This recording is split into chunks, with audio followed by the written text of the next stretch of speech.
Now, I want to go on from Anthony Albanese. Actually, when he comes back to Australia, he's going to have to deal with another issue because he's backed himself into a corner on a big domestic issue, and that is his pre-election promise to bring down power bills. And as we told you last week, his government's now considering taxing coal and gas producers in order to provide extra relief for consumers. Now, industry bosses are seeking urgent clarification, but everything is up in the air while the PM is overseas. Cabinet's not meeting till next week. Here's what the PM had to say on Friday. We'll put all sensible measures remain on the table. We're working these things through, including talking with industry themselves, but we need to provide relief. Staggeringly there, he did not rule out an additional tax on Australian gas and coal exports. Let me bring in Stephen Galilee, who heads up the New South Wales Mineral Council. Thanks for joining us, Stephen. There's a lot of argument about this, people saying you can't tax something and make it cheaper here. Well, obviously the idea here is to tax the exports and use that money to subsidise energy costs in Australia. What would that do to our export industries? Well, Chris, we don't know what's on the table because we haven't had any of those discussions with the government yet. We do know from media reports last week that they are considering a new mining tax on our exports. What it would do to our export industry is make it less competitive. It certainly wouldn't reduce energy prices here in Australia. It wouldn't reduce coal prices here in Australia because the coal that we mine and use here in New South Wales, for example, is already sold at a significant discount to the global coal price anyway.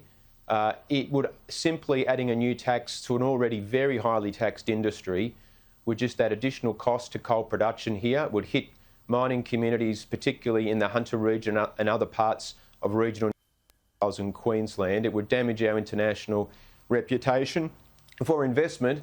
And if they're going to use revenues raised from that to reduce temporarily electricity bills, at some stage that tax is going to have to come off because global coal prices would come down anyway and energy prices would just go up again. So they're not addressing the structural problem on electricity prices, which is a shortage of electricity, not a shortage of coal. Exactly. It looks like a highly political and highly opportunistic fix, and it's one that was actually suggested almost 2 weeks ago by the Greens, which makes it very surprising, really, in economic terms. Politically, we know the Labor Party is dictated to by the Greens, but seriously, in economic management terms, they could put up a tax that's been proposed by the Greens?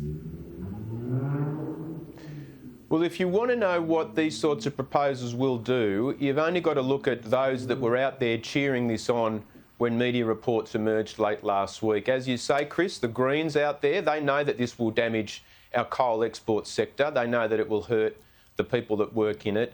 They want an end to this industry. The other anti-mining activist groups like the Australia Institute, like Lock the Gate, have all been out there cheering this on. So there's pretty wide concern across the industry. Firstly, that we actually haven't been consulted on any of this. I don't think the domestic coal producers themselves have been consulted on this. We heard from Jeff Demery from Alinta that the generators haven't been consulted on this.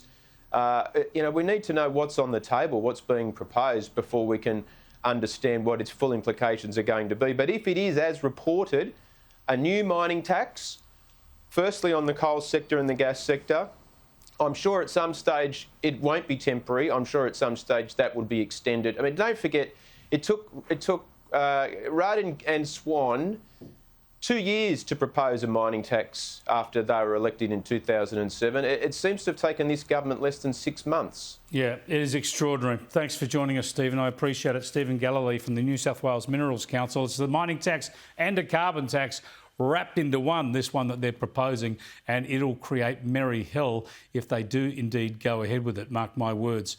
Our most successful sector, of course, the mining sector, now they want to tax it. That ain't going to work.